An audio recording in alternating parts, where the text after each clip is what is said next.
Hello，各位大朋友、小朋友，歡迎嚟到漂流書室。我係你嘅主理人咕嚕。嚟到漂流書室，我哋每一日都會講一啲故事。而今次我哋會飛到好遠好遠嘅古代中國，去聽一啲犀利嘅英雄故事。而第一站，我哋要去認識3位超級英雄，而佢哋嘅故事就喺一個小花園裏邊。佢哋做咗一個秘密嘅約定。大家準備好未啊？喺1800多年前，中國變得好混亂，每一個地方都喺度打仗，小朋友冇嘢食，老百姓生活得好辛苦。呢個時候出現咗一個年輕人，佢叫劉備。劉備雖然係一個好有理想嘅人，但係佢屋企好窮。咁佢每日做啲咩呢？佢每一日就喺屋企嘅門口，用乾草編織鞋拎去賣。雖然佢係賣草鞋嘅，但係佢心入邊一直喺度諗，我要點樣做先可以保護一啲受苦嘅人呢？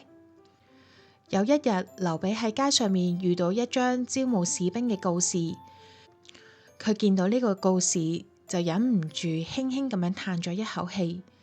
之後背後傳嚟一個超級大嘅聲音，佢就話啦：喂，大男人唔幫國家出力，你喺度嘆氣做啲乜嘢啊？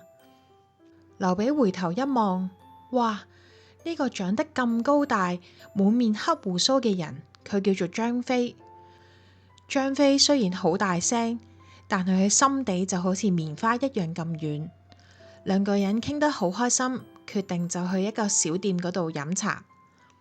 喺小店嗰度，佢哋遇到第3個人。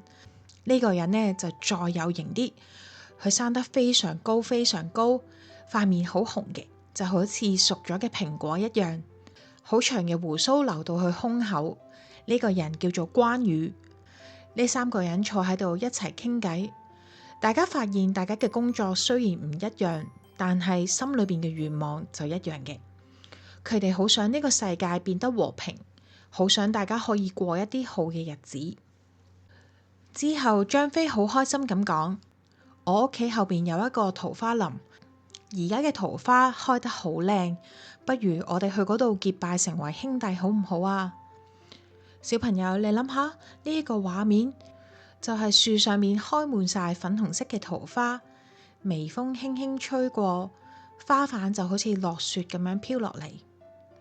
呢個時候，劉備、關羽、張飛3個人跪喺草地，望住個天空大叫：我哋3個人雖然唔係同一日出世，但係從今日開始，我哋就要好似親兄弟一樣互相幫忙。無論遇到乜嘢嘅困難，我哋絕唔會放棄對方。呢個故事就係好出名嘅桃園結義。喺呢個粉紅色嘅花園入邊，佢哋做咗一個好重要嘅約定。佢哋冇錢，冇士兵，但係佢哋擁有最珍貴嘅嘢，就係彼此嘅信任。聽完呢個故事，咕嚕今日好想同大家分享一個好有力量嘅中文字，叫做約定。約定即係你應承咗人哋嘅嘢，一定要做到。我哋喺三國嘅故事入邊，呢個叫做義氣。各位爸爸媽媽，當我哋帶住小朋友過生活，我哋就好似冒險緊嘅劉備、關羽同埋張飛。有時候我哋會覺得好孤單，但係我哋只要同屋企人、朋友有一個溫暖嘅約定，我哋就可以互相支持，我哋就可以充滿勇氣。小朋友，你諗下，你有冇同邊一個人做過約定啊？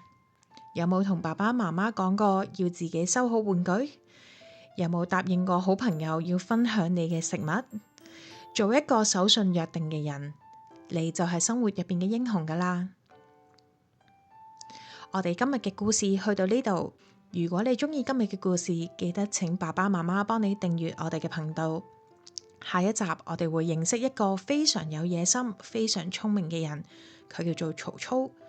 佢會做一啲好大膽嘅行為，差啲就會改變歷史噶啦。我係咕嚕，多謝你今日嚟到漂流書室，我哋下集再見，拜拜。